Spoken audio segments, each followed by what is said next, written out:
Blaine Fowler joining BYU Sports Nation. Blaine called the game with me on Saturday night. We are reunited on a Monday on BYU Sports Nation. Welcome back to the show, Blaine. What's going on, boys? You know, the sportsing. Just trying to get over the fact were you two actually talking about Ned Ryerson on the air, or was that just in the break? No, Ned. That was on the air. That was on the air. Groundhog Day is a fantastic movie. You mean like Ned Ryerson? You don't know it's Ned? That guy? That's the guy you're talking about? That's the guy. That's exactly right. Watch out for the first step, Blaine. It's a doozy. Happy Groundhog Day, Blaine. What was your biggest storyline from Saturday's win against Santa Clara on the Marriott Center floor? Well, we talked about the game before. We wanted to see if they could win ugly because they hadn't this year, and they won ugly the game before. And then, even though they were really pretty from the three-point line in this game, they didn't shoot it great from two, which is crazy. It was like reversed.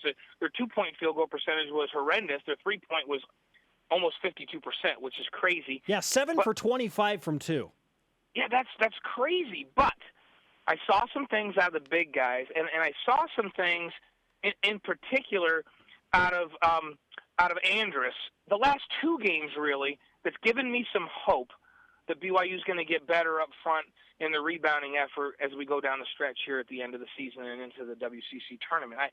Andrus with 8 boards and 5 of those on the offensive end really impressed me. And then when you look at BYU's bigs, they got 22 of their 45 rebounds out of frontline players, out of guys that are playing up front, not in the backcourt, in the front court.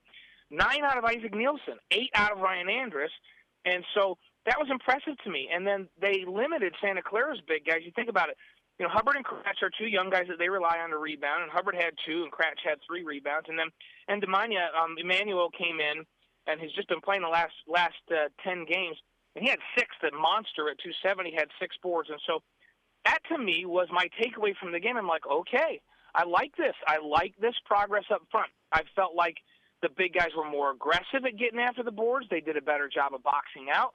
And so that's a good sign to me. And that tells me that they may not have to shoot, 47% from the field to win a game.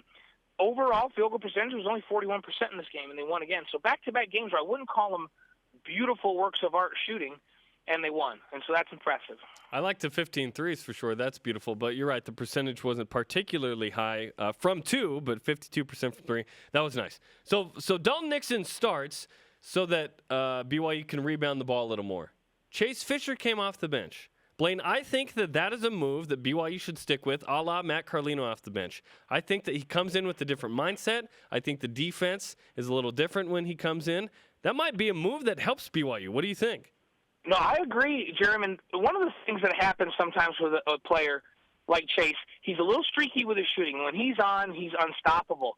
But I think he even gets in the mindset where he comes out in the game, and if he misses his first couple of shots, it's just like, this isn't going to be a good game. I know we all think that, and I wonder if he thinks that. And when you have a chance to sit on the bench for the first couple of minutes, 2 things happen. First of all, you get into the flow of the game. So you're more likely to come in and understand where your shots are going to come from because you've just watched the defensive effort that's going on the floor.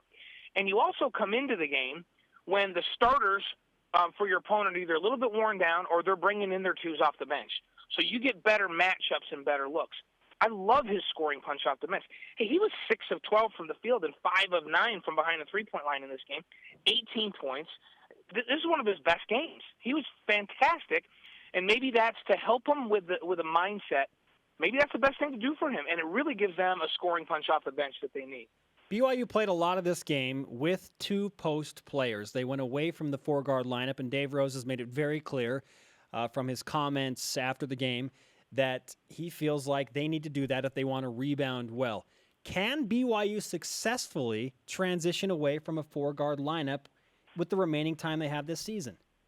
Remember that they were forced to do it in this game because Kyle Collinsworth didn't play. You can play a lot more 4 guards if Collinsworth is one of the guards. He's one of the best rebounders in the league, in the West, really, from the guard line, from the point guard position. And so you can play some 4-guard offense with him as one of those 4. When he's not on the floor, you better have 2 guys that can go in there and rebound the basketball because that's a big loss. So I think we'll see both. It's nice to know that with Kyle on the bench they could do that. And now Dave can be a little more confident when he's in matchups on the floor where defensively he's limited because somebody else is putting 2 bigs or 3 bigs out on the floor, he can have a little more confidence in throwing, somebody like Andrus in there and knowing he's going to get some production. So will we see nothing but, 3-guard offense now? No, I still think we'll see some 4-guard offense. It'll be based on matchups, but I think that after the last game, Dave has more confidence that he can go with 2 bigs and 3 guards around them type of a lineup and get some production. Tyler Haws passes Danny Ainge for number 2 in scoring at BYU. I believe that your first semester at BYU was the semester after Ainge finished here. Was that correct? Yeah, well, Danny and I were there for 1 year overlap. So okay, my freshman year overlap. was Danny's senior year is my freshman year, and the athletes are all close. I'm still close to Danny to this day. Phenomenal, unbelievable player. Danny was so complete. Great ball handler, great distributor, unbelievable defender. One of the most tenacious defenders I've ever seen. Danny could take the other team's best perimeter player and just lock him down. He was asked to not be a big-time scorer in the NBA because he was on those great Boston Celtic teams. So he could do it all, and to have Tyler pass Danny is a phenomenal feat. Because Danny was a great scorer in college as well, and I love what Tyler said after the game, that it was an honor for him to be mentioned with Jimmer and with Danny and those players.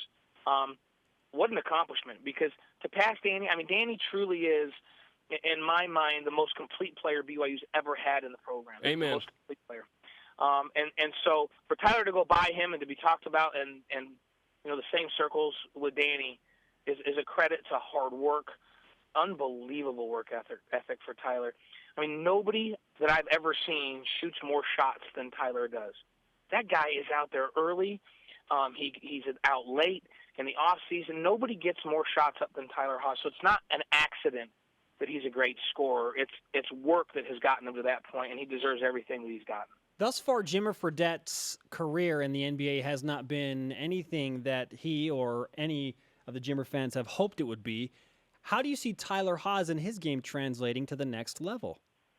It's hard to project him right now because size-wise, at 6'5", he's kind of – if he was 6'7" with his exact same skill set, he's an NBA All-Star. At 6'5", it's a little bit tougher. It'll be tougher for him to get his shot. Now, I think he has a chance. He's not a shoo-in because he doesn't have the quickness of some of the 6'3" and 6'4" guys that he would have to guard in the NBA, or even some of the 6'5" guys he'd have to guard in the NBA. I do think he's a much more complete defensive player and rebounder than Jimmer was at this point. Jimmer was just a pure and flat-out scorer.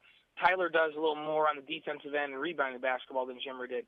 So that maybe makes him a little bit more marketable. But because of his size, I can't say that he's a no-miss guy right now. As good as he is at shooting the basketball, and I really like what he's done in improving his range and getting it out beyond that three-point line. He certainly has the range to shoot NBA threes. But I see him, I look at him, I go, okay, can his ball handling skills and his defensive skills be at least as good as a Jeff Hornacek? I think he can. So it depends on what he does from now until 3 years from now. If he can continue to develop, he's not a no miss, but it's not out of the question that he could have a nice NBA career. And he has the work ethic that coaches love. So we'll see how he develops. Blaine Fowler bringing it on Monday on BYU Sports Nation, BYUtv dual threat analyst, former BYU national champion as well. Blaine, always great to talk to you. Thanks, guys. We'll talk to you again soon.